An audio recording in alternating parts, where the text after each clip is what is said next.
The world watched as Nelson Mandela, head of the African National Congress Party, the ANC, ushered South Africa out of apartheid and into a democratic era. We reaffirm our determination to build a society of which each of us can be proud.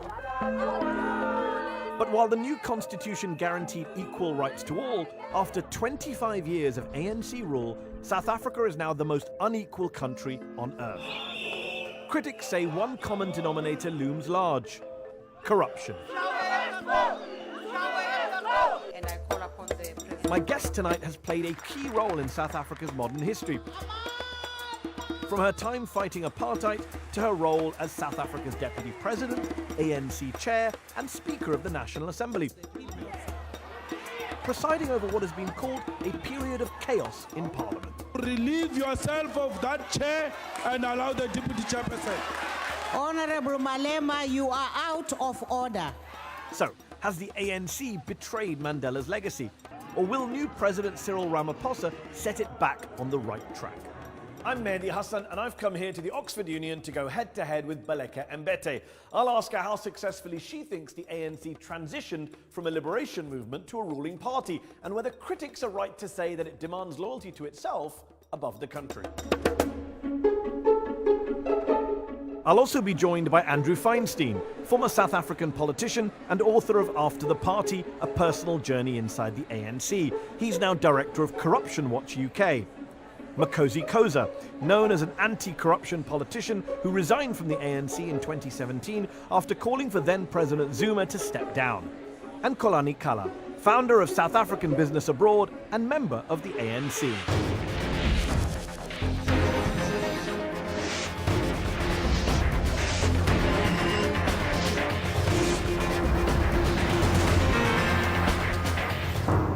Ladies and gentlemen, please welcome Miss Baleka Mbete. Returning from exile, Baleka Mbete became Secretary General of the ANC Women's League and rose through the ranks of the African National Congress to become one of her party's top 6 figures.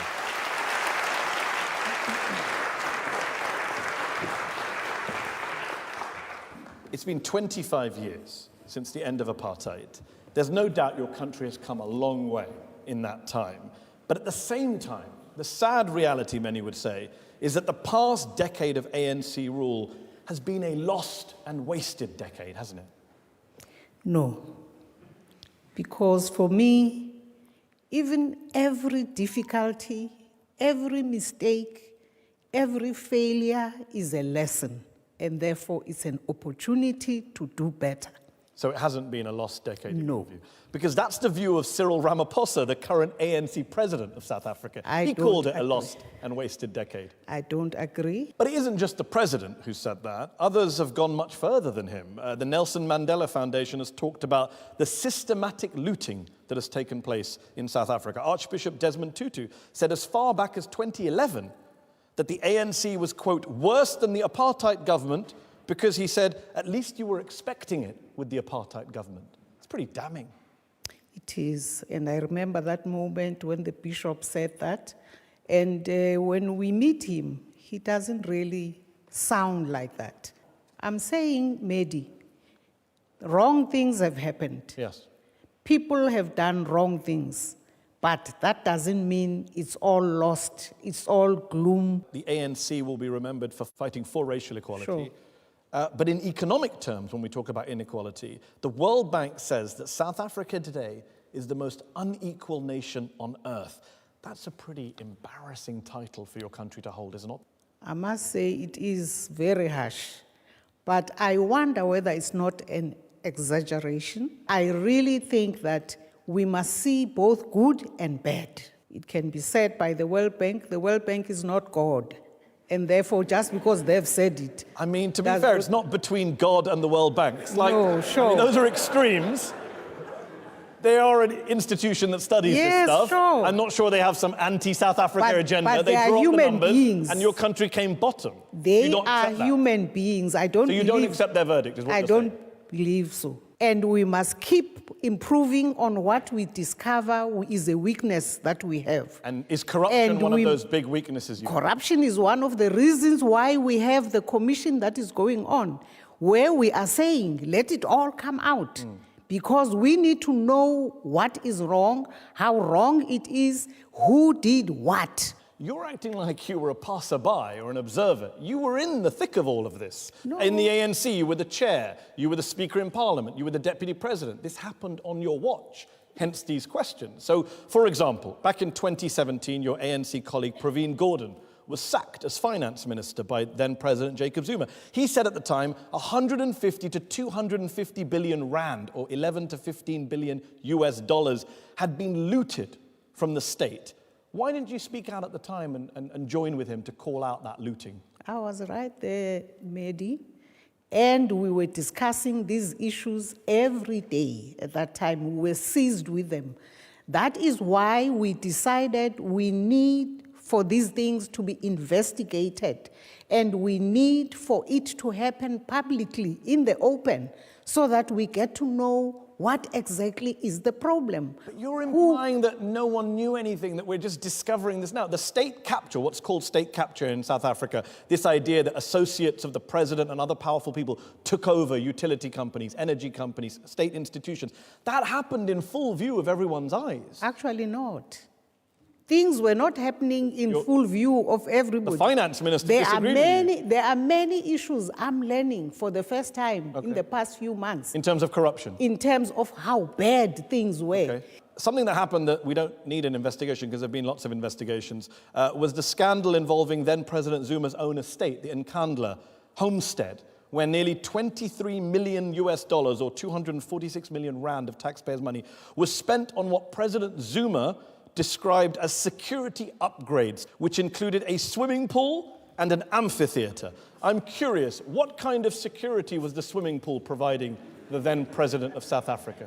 Well, a minister was in charge of that investigation, and in his view, that was not a swimming pool. This was the police minister, the president's Yes, handpicked the police then- minister. He put out a video to classical music in which he described the swimming pool as a fire prevention measure. Yes. He did. That's the report we got. And you accepted that? Seriously? It's not up to me, Mehdi. It's not up to me I didn't say it to... was up to you. I said, did you agree with that assessment of... I mean, this is serious stuff. We can laugh, but $23 million on pools and amphitheaters in a country where half the population lives on less than $5 a day. You accept that kind of excuse? No, it's not a question of accepting or not accepting. Part of the challenge that we have is that part of that is actually government property, which was actually for purposes of ensuring that there are health facilities nearby for the president to be able to be looked after, or any of the staff.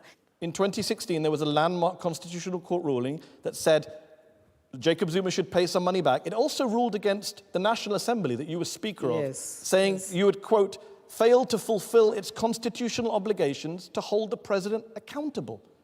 That's an indictment of you. Yes. You're the Speaker of Parliament. It's not an indictment of an individual, because the individual actually does not determine the position that Parliament or the National Assembly does actually end up taking. So What case finally, was called Democratic Alliance versus Speaker of the National Assembly? Sure, That's you. because I am the leader, and therefore, on behalf of the institution, I become the person who is quoted. Do you believe you were a neutral, impartial speaker? I was.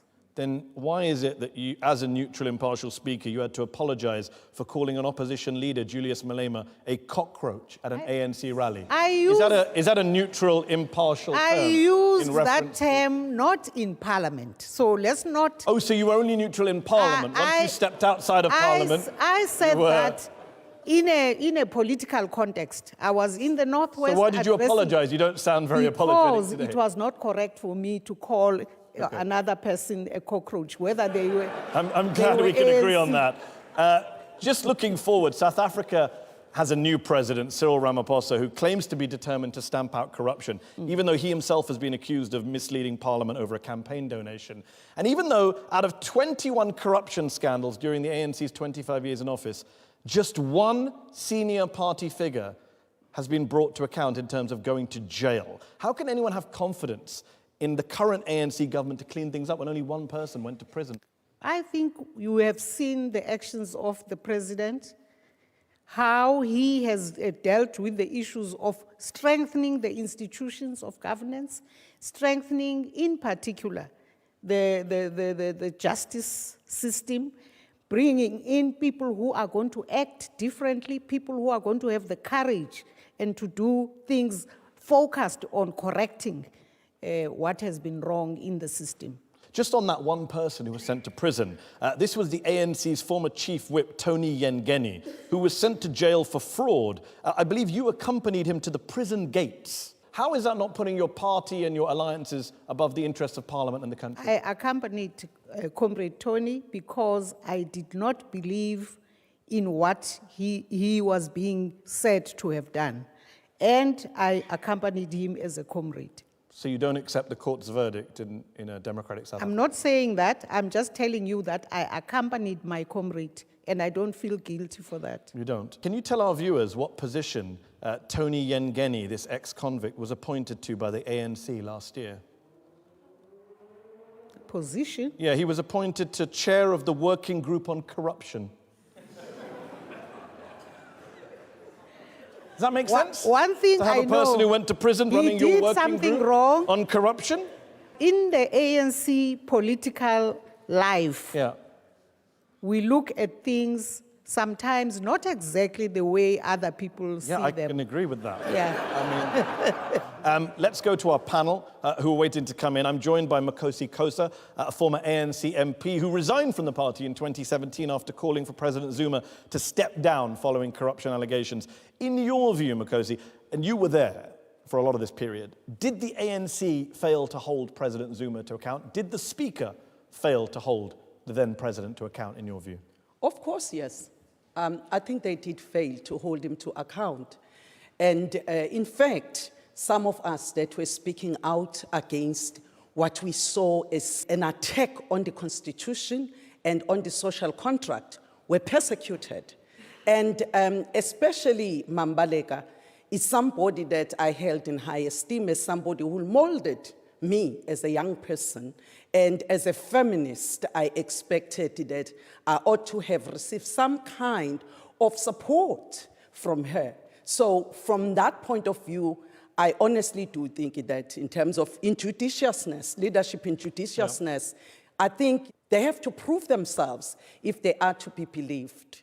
Did you fail to give Makosi Kosa the support she needed? Did you let her down? I didn't let her down. She and I had a quick exchange outside just to agree that we have stuff to catch up on. And we will do that. Okay. I mean, I'm all for you catching up.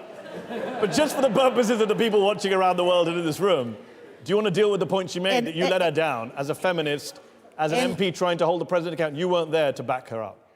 I was there to back her up when she needed security. I made sure that we should look into the issues of what kind of support Parliament had to ensure she had. And we dealt with that very fairly, very focusedly. Okay. Kolani Kala is the executive chairman of South African Business Abroad, a member of the ANC. Do you think people have faith in the ANC to deal with this corruption issue that's been festering on their watch, especially given the current president has his own campaign donation issues going on? Well, look, South Africans have a huge faith in the African National Congress. You must remember that we inherited a situation where we have an infrastructure that was not capable to assist our people. Hospitals were only designed for the privileged. The majority of black people were unable to attend hospital. If you are going to universities, they were not there catering for black people. So with all that, the government of the ANC have done so much for the South African people. It is for that reason alone that they keep voting for them. Yes. But I must add something else here. The fact that I'm having this privilege to have this dialogue, discussion with you in United Kingdom, it is also that the government of the ANC, we were not allowed as black people to be able to sit here and talk freely. Yeah. It was a criminal offense for me to be here. Okay. The last thing I wanted to say, it comes to the corruption issue. Very briefly. When it happens in Africa, we label it as corruption. But it happens here in the House of Commons. MPs are claiming 2 houses, and we call it a scandal. Okay. But when it's in Africa, it's corruption. So let's label these things as it is. Fair point. A very fair point. Let me bring in Andrew Feinstein, who's another former ANC MP who resigned back in 2001. He's author of After the Party, A Personal Journey Inside the ANC. He's now director of Corruption Watch UK. Andrew, you said you've left the ANC because the government at the time refused to investigate corruption properly. How bad has the corruption issue become for the South African government, not just under Thabo Mbeki, but Jacob Zuma and now Cyril Ramaphosa? First of all, Mehdi, I think that Kolani's point is very well taken. I think that we mustn't lose sight of what has been done in 25 years of democracy, nor lose sight of the fact that what we inherited was a systemically corrupt system. The biggest problem has been, however, that our own leadership, including Comrade Mbete, who's been a very important leader of our liberation struggle and of our democratic era, have not been prepared to call out colleagues in leadership who have engaged in corruption. And that started all those years back with the arms deal that I tried to investigate, in which South Africa spent $10 billion on weapons that we neither needed nor barely used. And the primary reason that was done is because around $300 million of bribes were paid. And unfortunately, then President Thabo Mbeki was prepared to undermine our institutions of democracy, including Parliament, that he and many others had sacrificed so much to bring about in order to cover up corruption. If that had been stopped then, I don't think we would have gone on to the state capture crisis, the Nkandla crisis. So let me put that point to you. Did you never feel the need to call out Thabo Mbeki or Jacob Zuma, or did you just feel you couldn't? You were in the big six in the leadership of the party. You know, there is a tendency to be in a hurry for things to be done, positions to be taken against people before the actual investigation has been done. But you're acting like this has just popped up now. As these things were happening, you were being criticized. You don't just get a report from someone and they declare whatever they say, whatever they believe you must do, and you just rush off and do it. You've got to apply your own mind into whatever people are saying. Okay. Right? Andrew's desperate to come back in. Very briefly, Andrew. These are constitutional bodies. There was a report from the Auditor General about corruption in the arms deal in 2000.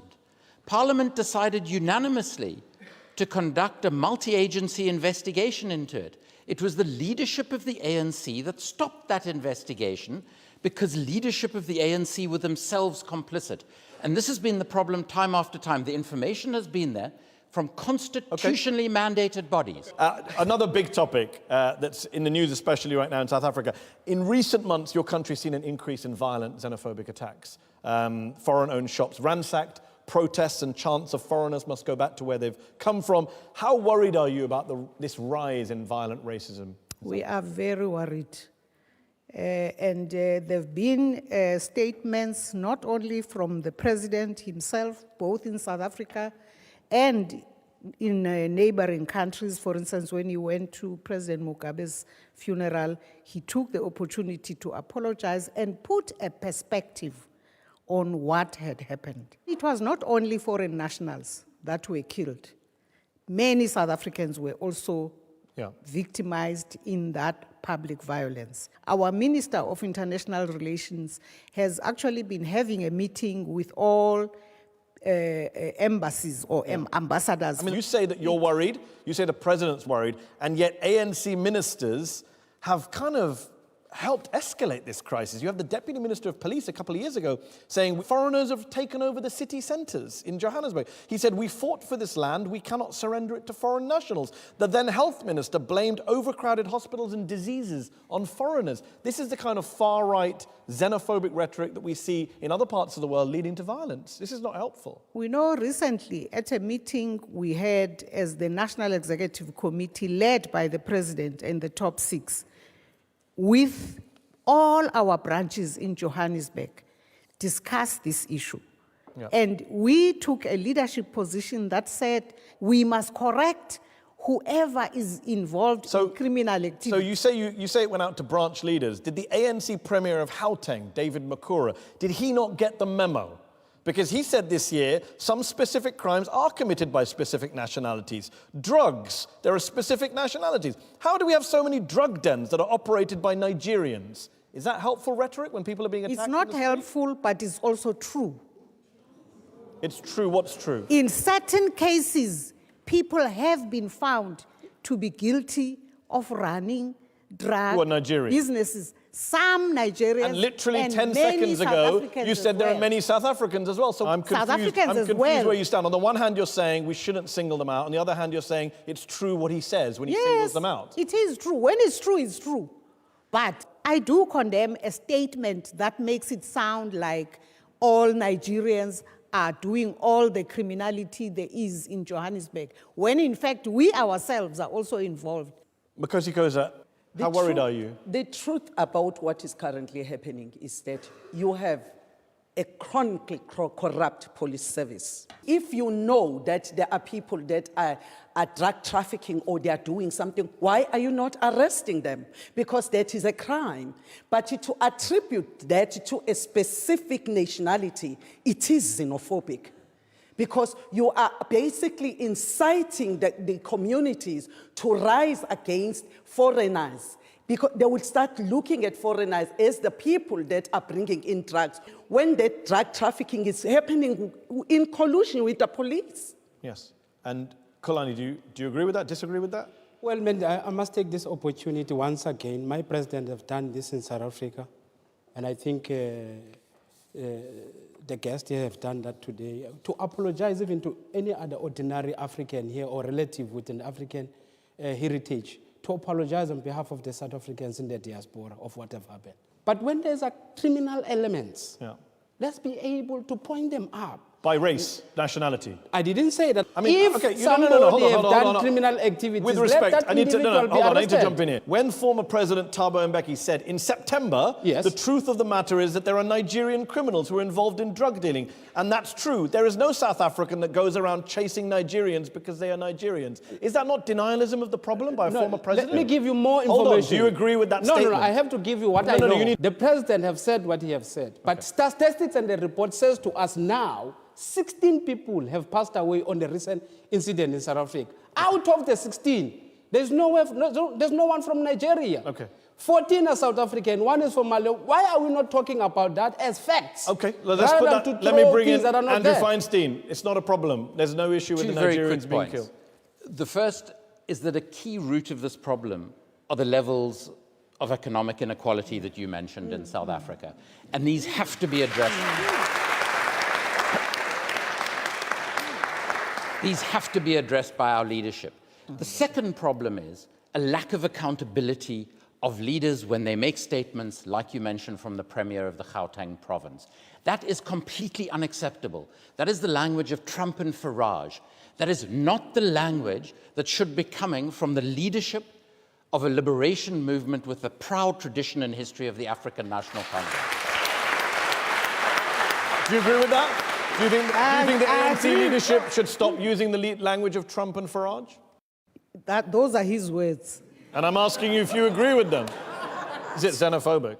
It is, isn't it? It is. If it is people in your party are guilty of xenophobia. Some people, not all. Senior people. Some.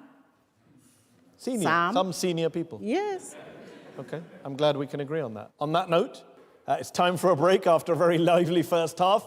Join me after the break for part 2 of Head to Head, where we'll hear from our very patient audience here in the Oxford Union and continue our discussion of the ANC's legacy. Tune in.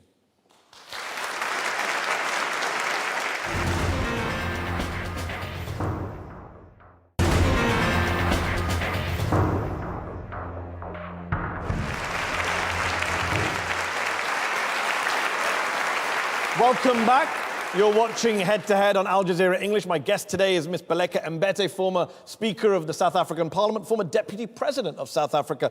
We were talking in part 1 about the political economic legacy of ANC rule. One of the low points, many would argue, of that period was during President Thabo Mbeki's time in office between 1999 and 2008, and his denialist positions around AIDS and HIV and his refusal to allow antiretrovirals, which led, according to a Harvard University study, to more than 330,000 premature deaths.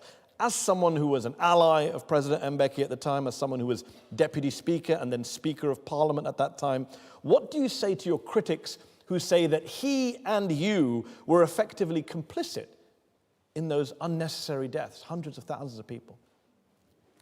The way you are putting it, Mehdi, is as if we sat and actually plotted that thousands of people must die. No, it was not like that. It was a process, of course. And our role as Parliament, through the relevant Portfolio Committee of Health, is to exercise oversight over what the executive is doing. Did you do it? And it's not as though the health committee was seized with the issues. The whole world was trying to find out what's the best thing to do. And I must say that it has been said internationally that South Africa was one of the countries where the best was being tried at all times. Yes, all times? All times we made mistakes, yes. We did make mistakes. Did you ever have a frank conversation with Thabo Mbeki about his weird views on this subject that led to so many deaths? Did you ever talk to him about him claiming not to know anyone who died of AIDS, him saying there's no link between HIV and AIDS, his health minister suggesting you eat beetroot and garlic to combat AIDS? Did you ever push back against any of that ridiculousness? Mehdi, it was not for me personally. Why? You were the Speaker of Parliament, member because, of the NEC, because I was chair of the ANC. Busy with Parliament, I was busy with all issues. People were dying. Yes, very busy. People were and dying. Yes, people were dying, including in my own family, but it does not mean we conspired and actually plotted that people should die. Mistakes were happening, people were making efforts. Was it a mistake to say eat beetroot and garlic to combat? Yes. That's more than a mistake. That's madness. Well, you call it madness. What do you call it? I can only call it an unfortunate moment in the history of South Africa. Seems like an understatement, given we know how many people died. Very, very unfortunate moment.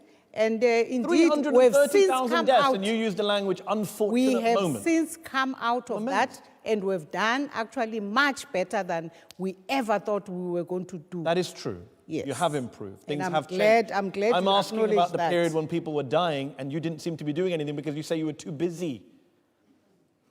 Mehdi, I'm not a doctor. I couldn't, even if I wanted to. Couldn't you have said, Mr. President, you're wrong, even in private if you didn't want to do it publicly? Why didn't you do that? I never had a private moment with Thabo Mbeki. You weren't on the National Executive Committee of the ANC? I was, but that's not a private moment. Okay, in a room full of you and your fellow senior colleagues, couldn't you have said, I think this is wrong? The subcommittee of health in the ANC was the one that was focusing on this matter, and therefore, that's why, as we speak today, we're totally out of those woods that we were in. Well, other people at the time were speaking up, and one of them was former President Nelson Mandela. He made a passionate plea at the ANC National Executive Meeting in 2002 to at least distribute antiretroviral drugs to pregnant women with HIV.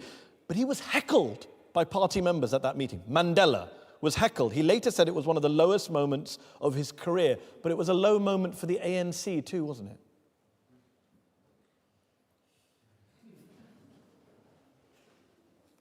You don't think it was a low moment? You want me to say no? No, of course, it was a low moment. I mean, one witness, the former government minister Ngwako Ramatlodi, says ANC members were like a pack of wild dogs tearing at their prey, the prey being Nelson Mandela. Only 2 members defended Mandela's right to speak out for antiretrovirals. Only 2. But what's the point, Mehdi, in you recalling all this about that moment? What is the point?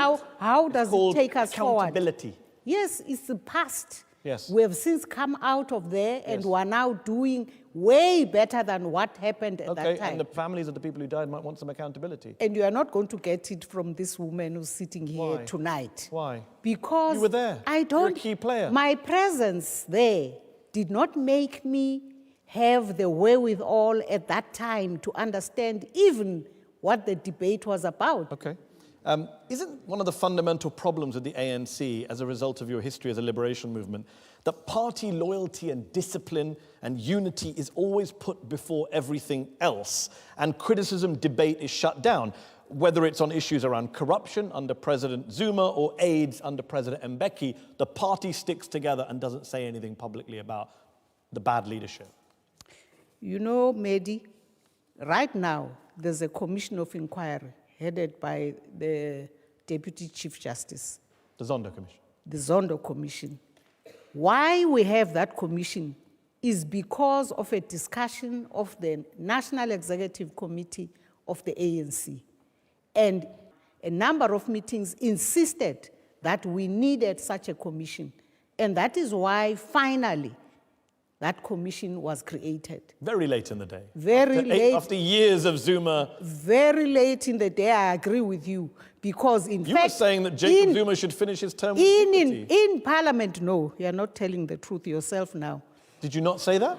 No. You never said that? Okay, that's on record. The point I was making is that in Parliament, we kept saying to the President, President, please form the Judicial Commission of Inquiry so that we can get on with this inquiry into how, in fact, was this state capture happening. And yet President Jacob Zuma said in 2015 that the ANC comes before the country. That's a bit of a shocking statement for the president of a country to make, isn't it? So he made it. Did you condemn him at the time for making it? Why should I condemn? Do you agree with the statement? I don't. So then why not say you disagree? Why Aren't you should proving I his say— point? Why— You're proving his point. No. But no one will criticize me from the No, ANC no, because Mehdi. the ANC is above the country. This mechanical thing of why didn't you do it this way? Why didn't you scream at that moment? Why I didn't didn't you say scream. shout? You could have said it softly. No. The point, though, is that if a person did not respond the way you want them to have responded, does not mean they necessarily agreed. So you disagreed quietly in private? Yes. Okay. Let's go to the panel who are waiting to come in. I'm joined by Andrew Feinstein, former ANC MP who resigned in 2001, author of the book After the Party, A Personal Journey Inside the ANC. You were an MP for the first 2 years, I think, of President Thabo Mbeki's term. Is it fair to say that the debate over HIV, AIDS, antiretrovirals was shut down, even when raised by someone like Nelson Mandela? On the 28th of September in the year 2000, Thabo Mbeki had just been at the United Nations, where he had been forced to say that he was withdrawing from the science of the relationship between HIV and AIDS. He returned to an ANC caucus meeting on that date, and he said, I have not changed my views. HIV does not cause AIDS. The vast majority of MPs, including the leadership, cheered Thabo Mbeki's statement. This was as the corrupt arms deal was taking place. And the reason I link those two very quickly is because those 330,000 avoidable deaths, the 32,000 babies who were born HIV positive every year for 5 years after that, according to Harvard University, was at the time that we were saying we did not have the financial resources to provide antiretroviral medication, but we were spending $10 billion on weapons that we didn't need because of the bribes. And it speaks finally, Mehdi, to the issue of accountability. And this is where the ANC has failed itself and the people of South Africa. So let me put that point to Kalani Kala, who is chairman of the South African Business Abroad and a member of the ANC. Deal with that point that Andrew's making, 330,000 deaths, 32,000 babies born a year with HIV. Is that a stain on the conscience, not just of South Africa, but specifically of the ANC, in your view? Well, many things have happened there, Mehdi. We feel sorry about it, but let's be honest about two things here. The government of the African National Congress, its own members at large, they go to a national policy conference. They discuss policies, how to help those who are suffering from this disease in South Africa. I think there's a perception here that the media didn't translate. President Thabo Mbeki never actually denied the treatment must be given. He was actually looking for a long-term treatment, not how— Was it a treatment that involved beetroot and garlic? Well, others may say beetroot is not part and parcel of it. But the president was saying, let's look also at the nutrition, how to help our people, how to look at the long-term prevention. Andrew, you're shaking your head very briefly. Why are you shaking Very your head? quickly, Thabo Mbeki said explicitly that antiretrovirals kill. The problem is that Thabo Mbeki bought into the dissident science on HIV and AIDS. And to his credit, Jacob Zuma did not and ultimately rejected it. But hundreds of thousands of South Africans avoidably lost their lives. Okay. Makosi Koze is a former ANC MP who resigned in 2017 after calling for President Zuma to step down following corruption allegations. Makosi, I asked Ms. Mbete about whether party loyalty is considered to be more important in the ANC than the interests of the country. She said she disagreed with Jacob Zuma's statement, which he made in 2015, saying the ANC is above the country. Is that an accurate description of how the ANC and its leaders behave? Well, certainly from the experience that I have, because I chose to abide by the constitution of the country, but I was disciplined for not adhering to the party position. Notwithstanding that, I do want to comment though on this HIV/AIDS issue. Yes. I really do think that we have to admit that at its initial stages, it was tragic. A lot of women in particular lost their lives. And I don't think we should sugarcoat our mistake. We should admit. But what is good is that the ANC did at some point listen to civil society, and they did adhere to the will of the people, and hence the many lives were saved. Okay. On that note, we're going to shift to our audience who've been waiting here in the Oxford Union to come in. Let us go to the lady here in the second row. Thank you. Dumela, Mam Baleka. While the state was being looted, universities were being chronically underfunded. And in 2015 and 2016, the Fees Must Fall movement shook the country and put this on the national agenda. Many of us suffered injuries from police brutality at the time. In fact, some students were killed. Benjamin Pehla was killed at TUT by police.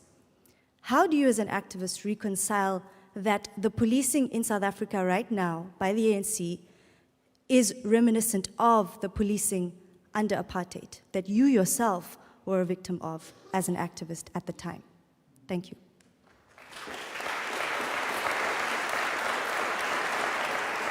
I think where police have been brutal, the law must take its course against them as well. And so we as government cannot be happy with bad elements among the police, elements that still exhibit signs of really actually being more like the old order. And therefore I agree with you that where police are behaving brutally, they should also be dealt with as criminals. No one has been held accountable. They are, because I know with the Minister of Police, we discuss these issues, and in fact, there is a program putting an eye on the conduct of the police themselves. Is this a different Minister of Police to the one who made the swimming pool video? No, yes, it's a new minister. Let's go to the back. Good evening, Baleka. We find ourselves in what can be termed as the perfect storm as a nation in South Africa, and we find ourselves at a time that we're deeply divided and we're also all introspecting as a nation. Could you kindly share what your outlook is for South Africa, especially for young people, and also what your message would be to potential young leaders to convince them to stay in South Africa? Thank you. So what's your message to young leaders to stay in South Africa? I think young leaders must know that South Africa, the future of our country, in fact, must be their concern. They must be involved. They must find forums where they must participate in different sectors where they can also contribute towards becoming active decision makers about their own future. Okay. Let's go. I said this gentleman, we'll go to this gentleman in the corner. You said the police in South Africa have been held accountable, but my question is, for the Marikana incident on the 16th of August, no one has been brought account to that. So what are you doing about it? Is there a growing culture of impunity in South Africa? He's asking about the Marikana massacre 2012, 34 mine workers who were killed by police. No one's been held to account for that 7 years later. What are you doing to hold the police accountable now? I'll find out. I'll get myself better informed. Hold on, the Marikana massacre is a big story. Of course, I know it. I know it. It's not that. Find out more information about it. I'm just saying I have to update my information. But you're aware no one's been held to account for the killing of 34 people. Some of them were shot in the back. I'm not sure about that. That's why I must find out. I mean, we're pretty sure because we looked into it. 34 people, no one's been held to account. No, I know that. I know how many people died. I think Very briefly, Colin. the Commission of Police, if you remember very carefully, she was recalled from her position. Okay. So something have happened there. Wow, 34 people dead and someone got fired. You said nothing have happened. I'm I responding. meant in terms of I'm guessing he meant in terms of putting people in prison for killing people and shooting them in the back. The audience member asked about people going to prison. You're aware that no police officer went to prison specifically for killing any of those 34 people. Is that wrong? Was that wrong? I'm saying my own information needs to be updated. Okay. And if it's updated and find out that nobody went to prison, is that wrong? Do you think someone should have gone to prison for It killing? would be wrong, of course, because people were killed. Yes. Okay. This gentleman here in the brown jacket. Do you want?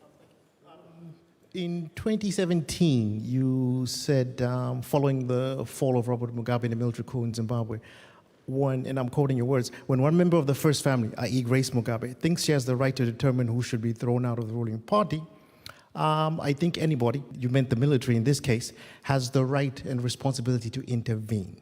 Now, since 2017, a civilian-military coalition government has taken over in Zimbabwe. There have been abductions, shootings by the military in the street, economic downturn, and persistent risk of another coup. My question is, do you still think militaries have a responsibility to intervene in politics in light of these developments? Did you support a military intervention in Zimbabwe? I thought it was great. That intervention was politically motivated. Okay. It happened to be an initiative of military people. Do you call it a coup? Was it a coup? Was it a military coup? Because it was the military, then I guess coup will do. But I'm saying there was a crisis busy unfolding in Zimbabwe. So you think it was better for that to happen? I think that intervention helped ZANU-PF. Okay. We're going to have to go back to the audience. I said I'd go to the back gentleman with the glasses there. My grandmother and mother took care of ANC cadres and taught them how to create an education system in Harare. They remember you. I was one of the people with the open border policy in South Africa who was able to become a doctor and a Rhodes Scholar here. And I only became a citizen in South Africa a month ago. I am deeply hurt that people like me have no future in the country because we are seen as being Zimbabweans and Nigerians who conduct crime. How can I tell my girlfriend to come back to South Africa with me to contribute for a future? Can you please take this opportunity to think about your views with your heart when people like my grandmother fought for your liberation in South Africa, not knowing when it would come? Okay. Can I?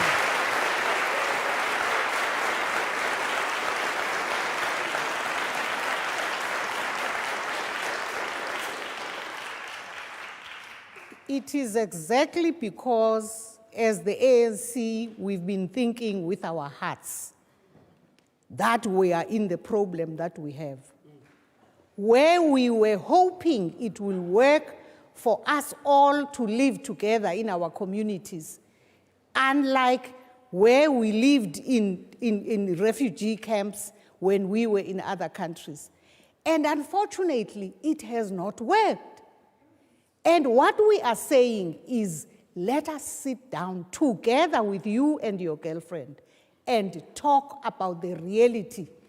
Just to be clear, challenges. are you saying you want to see, to use kind of quote-unquote Western lingo, tougher border controls, tougher migration policies, less immigrants? Is that what you're trying to say? We've got to manage who's coming into the borders, like every country does. Every country does not just allow anyone to come in without proper documents and come and do as you like. You're not worried about scapegoating immigrants for South Africa's problem. And even breaking laws of the country, which we don't allow in other countries. Okay, very briefly, Makosi wants to come in, very briefly. I'm deeply disturbed by what I'm hearing, because this means that South Africa will never be developed.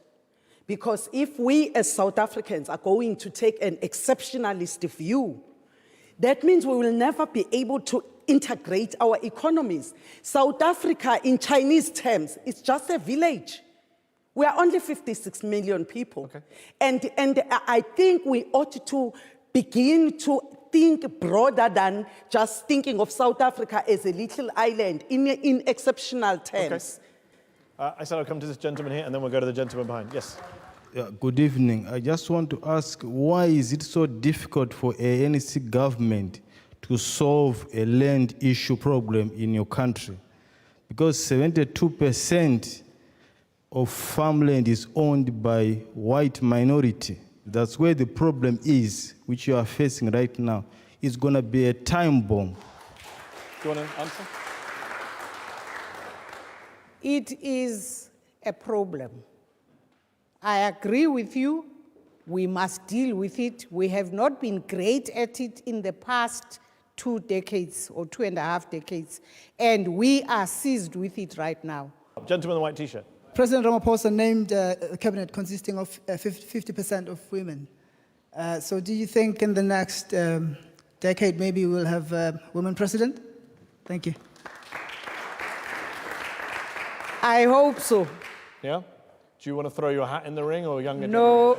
Okay, gentleman here. So an article in 2017 by Biz News referred to the ANC government as a organized crime syndicate, and levels of criminality in the government have reached such stages where they've resulted in a breaking down of moral and social fiber of the country, and violent crime has flourished to extreme levels where there's on average 56 murders and 110 rapes every single day. My question is, because there seems to be a theme of denial both here tonight and not taking responsibility for anything, what responsibility do you take as a senior member of the ANC? Okay. I think we can't blame the problems of South African society on the ANC. Criminality has been in South Africa for more than 3 centuries, especially after the colonialists came and brought crime from Europe to Africa. So you can't say the ANC brought criminality. We're sitting in the UK, let's be clear. The British Empire did do exactly what you just said, but they did it to a lot of countries. Why is it South Africa has the 5th highest murder rate in the world in 2015? I'm wondering who says that. The United Nations, you may have heard of them. They're a big organization. So what? So what? Okay. So no UN, no World Bank. We're way over on time, so this is going to have to be the last question. I hope it's a really good one. No pressure. Former Speaker, welcome to this space. My question is, in light of where South Africa finds itself in, both politically, economically, and even socially, how do you see your role in the facilitation of the erosion of public institutions in South Africa, and what would you have done differently? That is a good question. I have no me outside of the collective. That is my home politically. You don't think you personally, as an individual politician, could have done anything differently over the last 10 years? I don't have a personal space to do things, personally as an individual. Really? No. Okay. One last question from me.